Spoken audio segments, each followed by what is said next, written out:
हाय, hello, नमस्कार सर्वांना. Good morning. आजच्या माझ्या नव्या कोऱ्या ब्लॉगमध्ये सर्वांचं स्वागत आहे. आजची सकाळची सुरुवात टिफिनने झाली. सर्वांना, मिस्टरांना आणि भूमीला चपाती भाजी टिफिनला आणि नाश्ता करून पण चपाती भाजी गेले. सर्वजण गेल्यानंतर मग मी माझी घरातली कामं करत असते.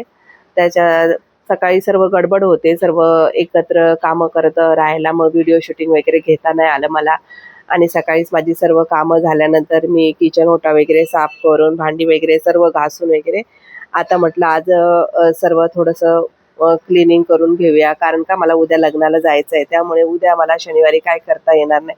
त्यामुळे मग म्हटलं आजच अगोदर आदल्या दिवशी सर्व करून साफसफाई घेऊया म्हणून. आणि वरचेवर आपण हात फिरवत पुसून काढत राहिल्यावर एवढं जास्त घाण पण होत नाही आणि आपल्याला लवकर सगळे डीप क्लिनिंग करण्याची गरज पडत नाही वरच्यावर आपण पुसत राहिल्यामुळे.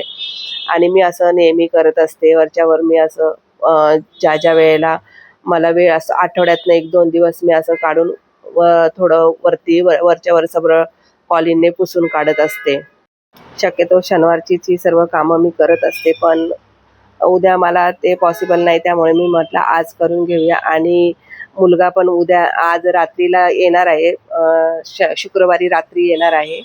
त्यामुळे म्हटलं उद्या मला वेळ पण नाही भेटणार, लग्नाला पण जायचं आहे आणि त्याच्यासाठी जेवण वगैरे पण करून ठेवायचं आहे. म्हणून म्हटलं आजच सर्व हे बाकीची सर्व कामं आपण करून घेऊया म्हणून म्हणून मी आज शुक्रवारी सर्व साफसफाई करायला घेतली. आणि आंघोळ करायच्या अगोदरच मला बाकी इतर सर्व कामं करून घ्यायची होती.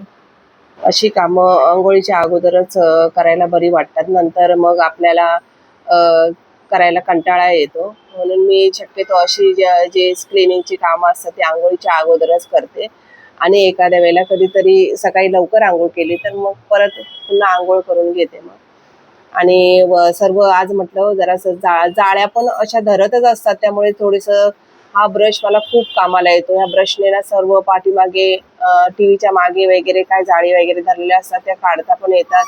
आणि पुन्हा तो ब्रश असतो तो क्लीन करून आपल्याला ठेवायला पण येतो व्यवस्थित. त्यामुळे ह्या ब्रशचा मला खूप फायदा होतो. असं हळूहळू सर्व मी एक एक करत, माझी अशी नेहमीची सवय आहे की एक एक करत काढायला लागली तर मी सर्वच कामं काढत राहते. मग माझी एक काम असेल तर मी 4 कामं काढून त्याच्यात करतच बसते. 10 तारीखला फ्रेंडच्या बहिणीचं लग्न आहे. त्यामुळे तो एकदम बालपणीचा त्याचा मित्र आहे.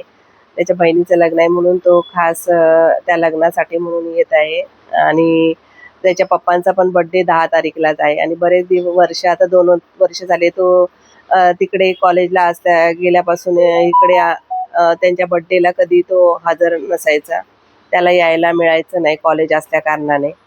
आणि आता योगायोगाने दोन्ही पण गोष्टी आता पॉसिबल होतील, की लग्न पण होईल आणि पप्पांचा बर्थडे पण.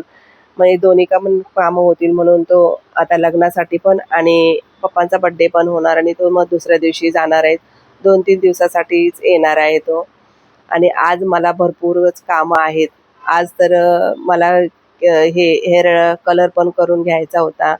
आणि बाकीची इतर पण बरीच कामं होती, की संध्याकाळी तो येणार आहे म्हणून त्याने फरमाईश केली होती वडे मटण त्याला पाहिजे म्हणून. मग मी संध्याकाळी आता पहिल्यांदा कलर वगैरे हेअर कलर करून येणार. माझी घरातली पण सर्व कामं झालेली आहेत आणि मग मी आता हेअर कलर करायला जाणार. आणि मग कलर करून येऊन नंतर मग संध्याकाळी परत आता देवपूजा वगैरे सर्व करून झाल्यावर मला आता खाली आमच्या इथे खाली आहे पार्लर एक, तिथे जाऊनच कलर करून येणार. मी शक्यतो घरामध्येच करते, पण आज मला वेळच नाही आहे त्यामुळे. आणि केसांना खूपच असं व्हाईट झालेत आणि ते होत नाही घरात, पाठीमागे केसांना वगैरे लावता येत नाही. त्यामुळे म्हटलं, आणि लग्न पण आहेत 2-2, त्यामुळे म्हटलं कलर करूनच जाऊन येऊया. मग कलर करून आली. पण मी आल्यानंतर थोड्या वेळाने केस धुतले आणि संध्याकाळी मग परत जेवणाची तयारी चालू. येताना मी मटण घेऊन आली होती आणि आलं लसूणची पेस्ट मी संपली होती म्हणून परत करूया म्हणून मग ती बनवली. आता मी थोडंसं मटण आमच्यापुरतं मटणाची आमटी बनवली होती आणि खूप छान आणि मस्त टेस्टी पण झाली होती. आणि मग मुलग्याला सकाळी मग त्याला मी मटण आणि वडे त्याला पाहिजे होते, म्हणून मग मटण वडे बनवणार असते.